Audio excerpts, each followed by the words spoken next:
IIT జేఈలో మంచి rank రానటువంటి విద్యార్థులకు బెస్ట్ ఆప్షన్ సిఎస్ఈఎంఏ కోర్సులు అడ్మిషన్స్ జరుగుతున్నవి. జై శ్రీరామ్. నా పేరు మాధురి. మీరు చూస్తున్నది సుమన్ టీవీ నెట్వర్క్. ఈరోజు మనతో పాటు ఉన్నారు ప్రముఖ జ్యోతిష్య వాస్తు పండితులు బ్రహ్మశ్రీ గుండెపూడి సుధీర్ శర్మ గారు. నమస్కారం గురువు గారు. జయ శ్రీరామ్. శ్రీమాత్రే నమః. శ్రీ గురుభ్యో నమః. గురుగారు, మనుషులందరికీ కూడా ఏదో ఒక రకమైన సమస్యల్లో ఇరుక్కుంటూ ఉన్నారు. సో అలాంటి వాళ్ళందరికీ కూడా కామన్ గా ఒకటి చేస్తే ఇదే సొల్యూషన్ అని చెప్పదగేది ఏదైనా ఉందంటారా? మనకి మాసాలలో 4 మాసాలు చాలా ప్రధానమైనటువంటి మాసాలని మనం చాలాసార్లు చెప్పుకుంటుంటాను నాన్న. ఆకా మావై, ఆషాఢం, మాఘం, కార్తీకం, వైశాఖం. రాబోయేటువంటిది మనకి ఆషాఢ మాసం కదా. అవునండి. ఈ ఆషాఢ మాసంలో తొలి ఏకాదశి వస్తుంది, మనకి గురు పౌర్ణమి వస్తుంది. చాలా విశేషమైనటువంటి రోజులు. అలాంటి ఆషాఢ మాసం దైవిక మాసంగా చెప్పుకోవచ్చు, ఆధ్యాత్మికమైనటువంటి పరమైనటువంటి మాసంగా. మనం మిగిలిన మాసాల్లో కొన్ని రకాల ఆధ్యాత్మికత దీనికోసం చేస్తుంటాం. శ్రావణ మాసం వరలక్ష్మి వ్రతాలని, కార్తీక మాసం శివుడికి ఇట్లా చేస్తుంటాం కదా. ఇలాంటి మాసాల్లో ఆషాఢ మాసం కూడా చాలా పరిపూర్ణమైనటువంటి ఆధ్యాత్మిక మాసంగా చెప్పుకోవచ్చు. సముద్ర స్నానం చేయడం కూడా చాలా విశేషం నాన్న. ఆషాఢ మాసంలో సముద్ర స్నానం, నదీ స్నానం కూడా చాలా విశేషం. ఈ 4 మాసాల్లో తప్పనిసరిగా సముద్ర స్నానం, నదీ స్నానం చేయాలి నాన్న, తప్పనిసరిగా. అలాగే ఏదైనా పూజా కార్యక్రమాలు, హోమాలు, యాగాలు ఇట్లాంటివి అన్ని చాలామంది చేస్తుంటారు. ఆషాఢ మాసంలో ప్రధానంగా చాలామంది చేస్తూ ఉంటారు. దీంట్లో 2 రకాల వెసులుబాటులు ఉన్నాయి, నేను చెప్తాను మీకు.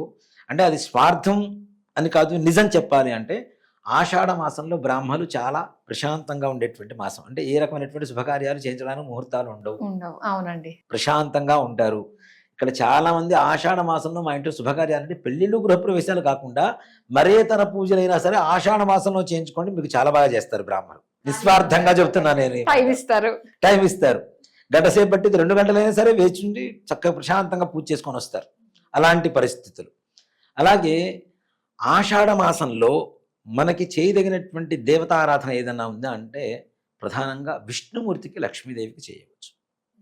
లక్ష్మీదేవి అనుగ్రహం కావాలన్నా, అలాగే విష్ణుమూర్తి అనుగ్రహం కావాలన్నా ఆషాఢ మాసం చాలా ప్రధానమైనటువంటి మాసం.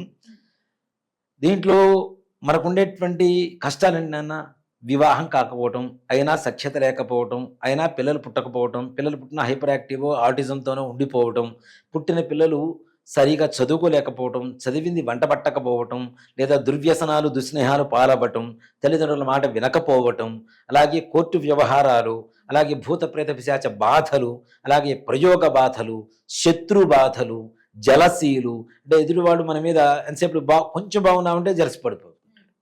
దానివల్ల ఈర్ష్య, ద్వేషాలు, గొడవలు, వీటితో పాటుగా అనుకున్న పనులు ఏవి ముందుకు వెళ్ళకపోవటం, రుణగ్రస్తం, చేసిన అప్పులు తీర్చడానికి అప్పు మీద అప్పు, అప్పు మీద అప్పుల్లో కూరుకుపోవటం, ఇచ్చిన డబ్బులు వెనక్కి తిరిగి రాకపోవటం, తిరిగి రాకపోగా శత్రుత్వాన్ని కొనుక్కొచ్చుకోవటం, అలాగే అనారోగ్య పరిస్థితి రావటం, మృత్యు దోషాలు, ఇట్లాంటివన్నీ కూడాను మనుషులకు ఉండేటువంటి సహజమైనటువంటి ప్రతి ఇంట్లో ఏదో ఒక సమస్య.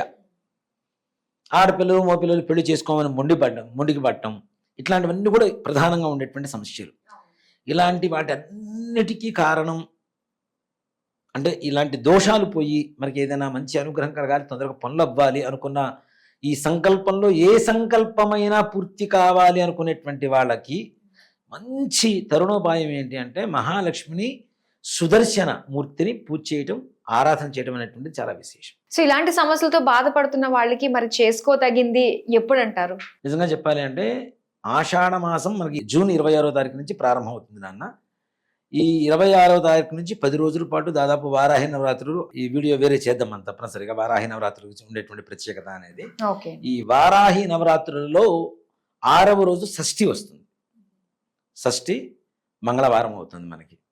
ఇక్కడ నేను తీసుకున్నటువంటి రోజున భగవంతుడు అనుగ్రహం అంటే కొన్ని సంకల్పాలు జరుగుతున్నాయి. నా సంకల్పాలు మనం చేసామని మనం అనుకుంటాం, కాలర్ ఎగరేస్తున్నాం, నేను చేస్తున్నానని.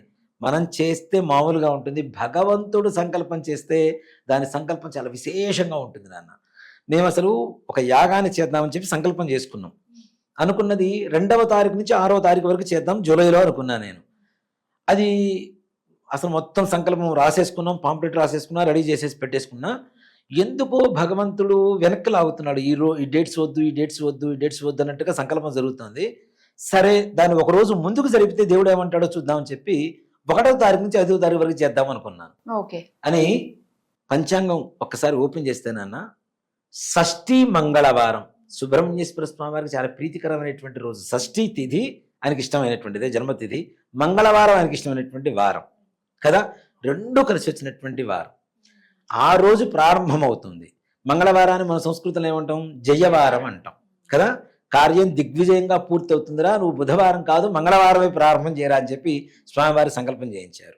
అందులోనూ 5వ తారీఖు పూర్ణాహుతి కార్యక్రమం ఒక యాగానికి. ఈ 5వ తారీఖు పూర్ణాహుతి జరిగేటువంటి సమయానికి శనివారం కలిసి వచ్చింది. ఓకే. అలాగే దశమి కలిసి వచ్చింది. దశమి అంటే విజయానికి ప్రతీక. మనం విజయదశమి చేస్తాం కదా దసరాలో, దశమి తిథి విజయానికి ప్రతీక. అలాగే నరసింహస్వామి వారి జన్మ నక్షత్రం స్వాతి నక్షత్రం కలిసి వచ్చింది. ఓకే. మూడిటి కాంబినేషన్. ఇవి మనం అనుకుంటే ఏది కాదు, అది భగవంతుడి సంకల్పం. అప్పుడు అర్థమైంది నాకు. 5 రోజులు చాలా విశేషమైనటువంటి నక్షత్రాలు, తిథులు. మొదటి రోజు మంచి తిథి వారం కలిసి వచ్చింది. చివరి రోజున మంచి తిథి వారం నక్షత్రం కలిసి వచ్చింది. ఇంతకు మించిన సంకల్పం అది మనం చేస్తే కాదు, దేవుడు చేస్తేనే అవుతుంది. ఈ 5 రోజుల్లో ఎలాంటి యాగాన్ని చేస్తున్నామంటే, ఇంతవరకు నాకు తెలిసి మరి ఎక్కడైనా చేశారో లేదో నాకు తెలియదు, కానీ ఇది నిజంగా చాలా గొప్ప విశేషమైనటువంటి భగవత్ సంకల్పం నాన్న. 1,00,000 సార్లు మహాలక్ష్మి అమ్మవారి జపం, 1,00,000 సార్లు మహాసుదర్శన మహామంత్ర జపం, 1,00,000 సార్లు మహాలక్ష్మి హోమం, 1,00,000 సార్లు సుదర్శన హోమం. అబ్బా, ఈ 5 రోజుల్లో 5 రోజుల్లో 1,00,000 సార్లు జపము హోమము, జపము హోమము. మహాలక్ష్మి సమేత శ్రీ మహాసుదర్శన శతసహస్ర యాగం. యాగం కూడా నిజంగా అది నాకు శక్తి లేదు, భగవంతుడు ఎందుకు సంకల్పం చేశాడో తెలియదు. అసలు 2వ తారీఖు నుంచి 6వ తారీఖు వరకు చేసేటప్పుడు నిజంగా చేయగలుగుతానా, ఇంత ఆర్థిక సంపద కావాలి అనుకున్నాను. కానీ ఈ డేట్స్ కాంబినేషన్ వచ్చినప్పుడు నాన్న అప్పుడు అనిపించింది, లేదు నేను కాదు భగవంతుడు దగ్గరుండి చేయిస్తాడని ఒక నమ్మకం అయితే వచ్చేసింది. చాలా ఖర్చుతో కూడుకున్నటువంటి వ్యవహారం. 5 రోజులు కూడా ఒక్కో రోజు ఒక్కో కళ్యాణం నాన్న. మంగళవారం గౌరీ కళ్యాణం, బుధవారం కృష్ణ కళ్యాణం, గురువారం లక్ష్మీ కళ్యాణం, శుక్రవారం మరలా నరసింహస్వామి వారి కళ్యాణం, అట్లా చివరి రోజున వెంకటేశ్వర స్వామి వారి కళ్యాణం. 5 రోజులు 5 కళ్యాణాలు. అలాగే కొంతమంది మహానుభావులతో ప్రవచనాలు. ఇంకా వాళ్ళ పేర్లు కూడా నేను కన్ఫర్మ్ చేస్తున్నాను, చేస్తే నిజంగా పెద్ద పెద్ద వాళ్ళే వస్తారు. ఇప్పుడు ఎవరి ప్రవచనాలు విని హిందుత్వం ఈ మాత్రం ఇవాళ రోజున నిలబడిందో అలాంటి మహానుభావులే గొప్పవాళ్ళు. అందరికీ ప్రతిరోజు పొద్దున్న లేవగానే వినబడేటువంటి గొంతులే. అలాంటి మహానుభావులే ఆహ్వానిస్తున్నాం. మరి భగవంతుడి దయ, వారు కూడా సమయాన్ని ఇస్తే రోజుకు 2 గంటల పాటు సాయంత్రం పూట ఒక్కో రోజు ఒక్కొక్క ప్రవచనకర్తలతో ప్రవచనాలు, కళ్యాణాలు. ఒక రోజున 1,00,000 పుష్పార్చన, 1,00,000 కుంకుమార్చన, 1,00,000 తులసీదళార్చన, 1,00,000 కలువ పుష్పార్చన. అబ్బా. పొద్దున సుప్రభాత సేవ నుంచి రాత్రి పూట ఊంజర సేవ వరకు, ఉదయం 7 గంటలకు ప్రారంభమైతే కార్యక్రమం రాత్రి 10 గంటల వరకు జరుగుతూనే ఉంటే కార్యక్రమాల మధ్యలో 1 గంటన్నర తప్పించి ప్రతిరోజు అన్నసంతర్పణ కార్యక్రమం. వచ్చిన ప్రతి ఒక్కరికి భోజనం, దాంట్లో ఏమాత్రం కూడా సందేహం లేదు. అందరికీ భోజనాలు. నిజంగా ఒక మాట చెప్పాలంటే, ఈ యాగ మహోత్సవంలో పాల్గొన్న, మంత్రాన్ని విన్నా, ధన వస్తు రూపేణ సేవ రూపేణ, ఇక్కడ డబ్బులు ఒకటి వస్తువులు ఒకటే కాదు, సేవ చేసుకునేటువంటి అదృష్టం కూడా ఉంది. సేవ రూపేణ ఏ విధంగా మనం పాల్గొన్నా జన్మ జన్మల దారిద్ర్యం అంతా కూడా వెళ్ళిపోయి మహాలక్ష్మి సమేత శ్రీ మహాసుదర్శన స్వామి వారి పరిపూర్ణమైనటువంటి అనుగ్రహం కలుగుతుంది నాన్న. అందులో సుదర్శన మంత్రం కూడా చాలా గొప్పగా ఉంటుంది నాన్న.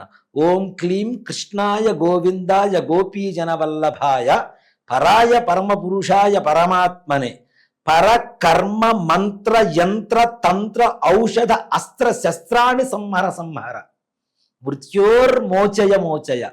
ఓం నమో భగవతే మహాసుదర్శనాయ దీప్త్రే జ్వాలాపరీధాయ సర్వదిక్షోభణహరాయ హుం ఫడ్ బ్రహ్మణే పరజ్యోతిషే స్వాహ. దాంట్లో ఉన్నవన్నీ పరకర్మ మంత్ర యంత్ర తంత్రాలు, మనకు ఉండేటువంటి మృత్యు దోషాలు, అలక్ష్మీ దోషాలు అన్నీ వెళ్ళిపోతున్నాయి. అలాగే మహాలక్ష్మి మంత్ర జపంతో సహా చేస్తున్నాం. ఇప్పుడు విష్ణుమూర్తిని ఒక్కనే పిలిస్తే బాధేస్తుంటుంది కదా లక్ష్మీదేవికి, కాబట్టి మహాలక్ష్మి సమేతంగా సుదర్శన యాగం చేస్తున్నాం. కాబట్టి మహాలక్ష్మి అనుగ్రహం కలిగితే ధనం మూలం ఇదం జగదు, డబ్బు లేకుండా ఇవాళ రోజున ఏం చేయలేనటువంటి పరిస్థితి. యాగం చేయాలన్నా డబ్బులు కావాల్సిందే. కదా. అవును. యాగంలో పాల్గొనాలన్నా డబ్బులు కావాల్సింది, ఏ పని చేయాలన్నా డబ్బు లేకుండా ఏమీ చేయలేకపోతున్నాం. కాబట్టి అలాంటి లక్ష్మీదేవి అనుగ్రహం ఒక్కడే చెప్తున్నాను, ఇదే యాగం ఎవరికి వారు ఇంట్లో చేయించుకుంటే కనీసం ₹1,00,00,000 ఖర్చు వస్తుంది నాన్న. బా. ₹1,00,00,000 పైనే ఖర్చు వస్తుంది గ్యారంటీగా.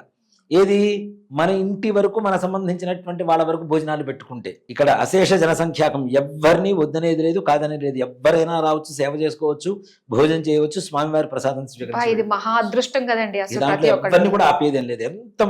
నా కోరిక ఏంటంటే కాలనీలో ఉండేటువంటి జనాలే కాదు, హైదరాబాదు, ఇతర రాష్ట్రాలు, ఇతర ఊళ్ళ నుంచి కూడా జనాలు రావాలి తప్పనిసరిగా.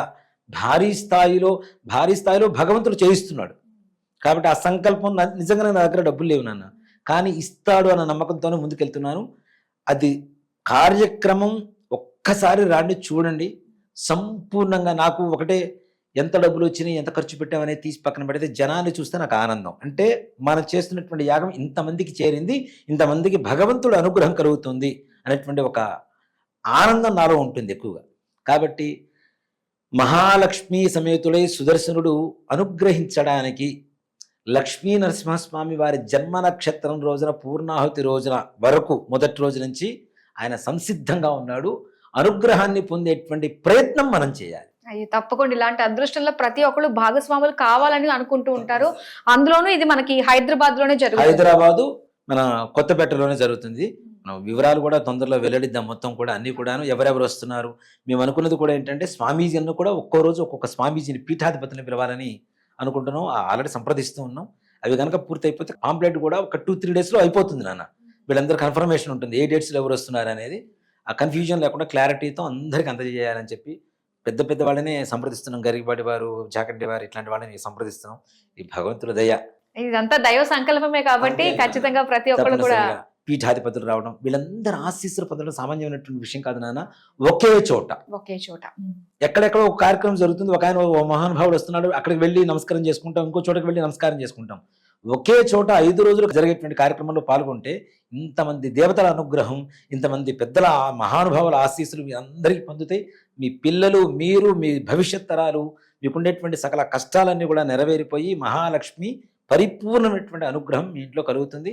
దయచేసి గోత్రనామాల రూపంలో, విరాళాల రూపంలో, అలాగే ప్రత్యక్షంగా పరోక్షంగా పాల్గొనేటువంటి అవకాశం కూడా ఇస్తున్నాం. వాళ్ళు డైరెక్ట్ రాలేనటువంటి వాళ్ళు కనీసం గోత్రనామాలతో పాల్గొనవచ్చు.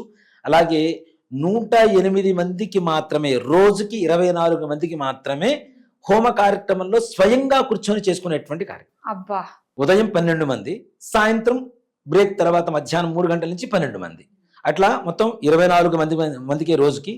4 రోజులు 88 మంది అవుతారు. చివరి రోజున ఉదయం పూటనే కూర్చోబెట్టగలుగుతాం, సాయంత్రం పూట కూర్చోబెట్టలేం కాబట్టి అక్కడ 12 మంది అవుతున్నారు. కాబట్టి మొత్తం 108 మంది మాత్రమే దాదాపు అవుతున్నారు. ఈ 108 మందికి అవకాశం కలుగుతుంది. కళ్యాణాల్లో కూర్చొని చేయించుకోవాలనుకునేటువంటి వాళ్ళు కళ్యాణంలో కూర్చోవచ్చు, అభిషేకాలు జరుగుతాయి, అభిషేకం చేయించుకునేటువంటి వాళ్ళు అభిషేకంలో చేయించుకోవచ్చు. ఇలా లేదండి మా గోత్రనామాలు అన్నింటిలో జరగాలి అనుకునేటువంటి వాళ్ళకి సర్వసేవ అదృష్టం కూడా ఉంటుంది, గోత్రనామాలు నమోదు చేసుకోవచ్చు. దీంట్లో నిజంగా ఖర్చు అంటే నాన్న, నేను వేసుకున్న ఎస్టిమేషన్ అయితే కనీసం 35 lakhs నాన్న. 35 lakhsది నేను ఖర్చు పెట్టి మనం చేస్తున్నాము ఇక్కడ మీ అందరి సహాయ సహకారాలతో. అంటే అది ₹1,00,00,000 జరిగితే ఎలా ఉంటుందో అలా చేయగలుగుతాం. ఇందాక చెప్పే కదా, మీ ఇంట్లో చేసుకుంటే ₹1,00,00,000 అవుతుంది. అది మిత సంఖ్యతో. మన దగ్గర అపరిమితమైనటువంటి సంఖ్యతో 35 లక్షలు ₹1,00,00,000 చేసేంత యాగాన్ని మనం తప్పనిసరిగా చేయవచ్చు. ఎందుకంటే అన్ని దాంట్లో ఉండేటువంటి అన్ని మాకు తెలిసినవే కదా నాన్న.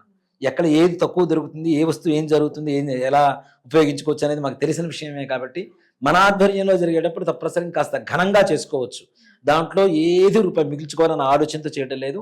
మిగిలింది మిగిలినట్టుగా ఇంకా గొప్పగా చేసుకుంటూ, రోజు రోజుకి ఇంకా గొప్పదనాన్ని పెంచుకుంటూ మంచిగా భగవంతుడికి అర్పణ చేయాలని ఒక ఆలోచనతో వెళ్తున్నాం. ఈ అన్ని కార్యక్రమాల్లో పాల్గొనేటువంటి అవకాశం అందరికీ కలుగుతుంది. యాగాన్ని చూడవచ్చు, యాగంలో పాల్గొనవచ్చు, గోత్రనామాలు కావచ్చు. ఇక్కడ యాగ సామాగ్రి లక్షలతో కూడుకున్నటువంటి వ్యవహారం, బ్రాహ్మణ సంభావనలు. రోజుకు వచ్చేసరికి 15 మంది బ్రాహ్మణులు ఉంటారు. ఈ 15 మంది బ్రాహ్మణ సంభావనలు ఉంటాయి, వాళ్ళ దీక్షా వస్త్రాలు ఉంటాయి, కళ్యాణాలు ఉంటాయి, కళ్యాణం కావాల్సిన సామాగ్రి ఉంటాయి, హోమ సామాగ్రి ఉంటుంది, అలాగే యాగశాల ఉంటాయి, అభిషేక సామాగ్రి ఉంటాయి, పవళింపు సేవ కావాల్సిన సామాగ్రి ఉంటాయి, భోజనాలు. ముఖ్యంగా నేను దాదాపు రోజుకి మధ్యాహ్నం సమయంలో 1000 మంది, సాయంత్రం ఒక 1000 మంది వస్తారనుకుంటున్నాం. వీళ్ళందరికీ భోజనాలు, ఇవన్నీ ఖర్చు కూడుకుంటే దాదాపు 35 లక్షలు అవడంలో పెద్ద ఆశ్చర్యమేం లేదు కదా. కాబట్టి వీటన్నిటికి కావాల్సినటువంటివి ఎవరు ఏది ఇచ్చినా తీసుకుంటానన్న, ఒక బియ్యపు గింజ ఇచ్చినా తీసుకుంటా, ఒక చిన్న తోటకూర కాడ ఇచ్చినా తీసుకుంటా, దాంట్లో ఏమాత్రం కూడా సంశయం లేదు. దయచేసి సంప్రదించండి. యాగ కార్యక్రమాన్ని అందరం కలిసి భక్తిపూర్వకంగా దిగ్విజయంగా స్వామివారికి సమర్పిద్దాం. స్వామివారి ఇచ్చేటువంటి అనుగ్రహాన్ని తీసుకొని మన ఇళ్ళకి వెళ్ళిపోదాం. నిజంగానే ఇది దైవ సంకల్పం కాబట్టి ప్రతి ఒక్కళ్ళు ఇందులో పాలు పంచుకోవాలని మనస్ఫూర్తిగా కోరుకుంటున్నాం గురుగారు. చాలా చక్కటి విషయాలు మాకు తెలియజేశారు. అలాగే మీరు చెప్పినట్టుగా ఇంకా మనకి కొన్ని వివరాలు కూడా రావాల్సింది ఉంది మీ నుంచి. అవునండి. అలాగే బ్లాక్ చేసుకోవాల్సిన డేట్స్ జూలై 1 నుంచి 5వ తారీఖు వరకు. తప్పకుండా అందరం పాలు పంచుకోవాలి. చూస్తేనే అదొక అదృష్టం నిజంగా. అలాంటిది మనం ఉండి అక్కడ ఆ కార్యక్రమంలో కూర్చున్నాం అంటే మాత్రం అది మహా భాగ్యం. చాలా చక్కటి వివరాలు తెలియజేసినందుకు ధన్యవాదాలు. శ్రీమాత్రే నమః. శ్రీ గురుభ్యో నమః.